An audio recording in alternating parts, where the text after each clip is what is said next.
Dyson, for you to be a regular starter and see Mo step up in the way that he did tonight. What was that like to just see, especially like his offensive game go off? Yeah, Mo's been huge for us all year. And for him to come in and do his role, a guy that's super versatile on the defensive end and switch 1 through 5. Um, he's been shooting the ball really well and get down early.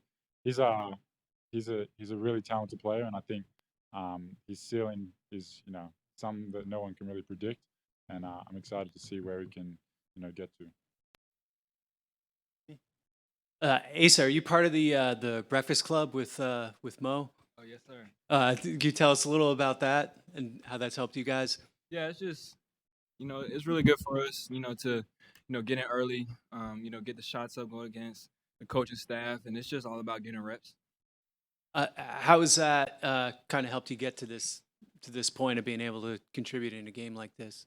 Yeah, I mean, I'm a gym rat. I always stay in the gym, I always put in the extra work, and, just show tonight it's the next man up, and, I had an opportunity, and, it just feels great that my teammates and my coaching staff has confidence in me. And Dyson, I was curious, what was your reaction when Mo dropped in that floater on the first trip? Yeah, no, he's that's something he's been working on. So for him to get that floater going, and something that I think he should be shooting more. But yeah, if I dump it off to him and he's gonna shoot that floater, I'm very happy.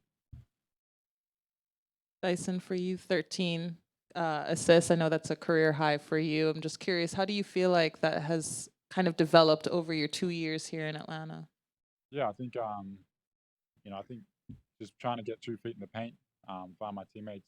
A big emphasis for us before the game was to have eyes out and shoot the balls. So yeah, got my eyes out. My teammates, big A's, come in and made some big shots.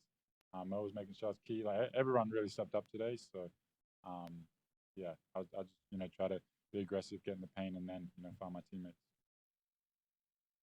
Dyson, to your left, man. Apologies if this has already been brought up, but like the fact that you had to take on that defender role primarily on Luka, as well as take on a role that you haven't been in a whole lot this season, as far as like facilitating the offense, starting plays.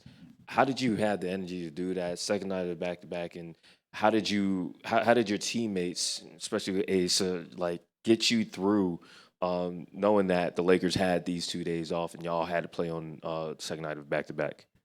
Yeah, I mean, it's a lot to do with the game plan.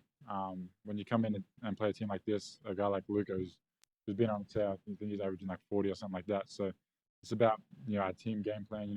My job is to make it tough on him, do the right things, force him over screens.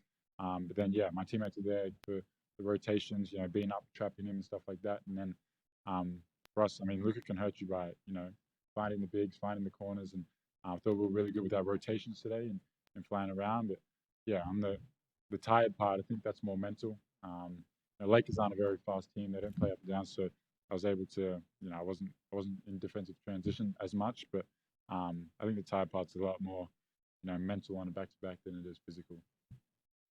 This question is for Dyson. Dyson, just first of all, how many people have told you you look like Michael B. Jordan?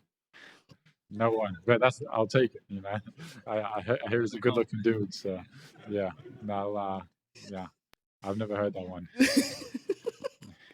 Okay, but basketball related. I did ask you the other day at practice about turnovers. You guys only had 11 turnovers tonight. Just what you said when you specifically turn the ball over, it's because you're getting in the paint and then you're kind of not knowing, what to do. Just how were you able to work on that, and then how was the team able to keep the turnovers down? Yeah, I mean, when we get in the paint, we want to play off 2 feet.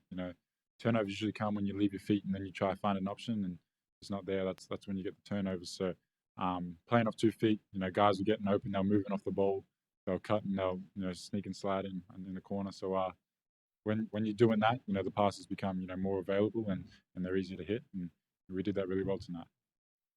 Asa, for you, you had a couple of tough buckets tonight playing through contact. How do you feel like since you came into the league, you've gotten a little bit stronger to be able to play through that? Yeah, and I feel like, UGA prepared me for that, as well. The SEC it's an extremely physical league, and just coming in, growing into my grown man body, getting with the strength and conditioning coaches, just really helped me, and also the player development that we have here, is really good. Like I said earlier, the Breakfast Club, playing off 2 feet, playing with the bump, just something that I'm trying to add to my game. Asa, you had 4 steals tonight in the first half. How do you have that knack to kind of get in the passing lanes or even on the ball and also take it all the way for a fast break bucket? Yeah, I just been watching a lot of Dyson Daniels, and I wrote well. yeah, just been watching Dice a lot, but also just being in the right spots. On the defensive side, just being that free safety in the back, and just having active hands.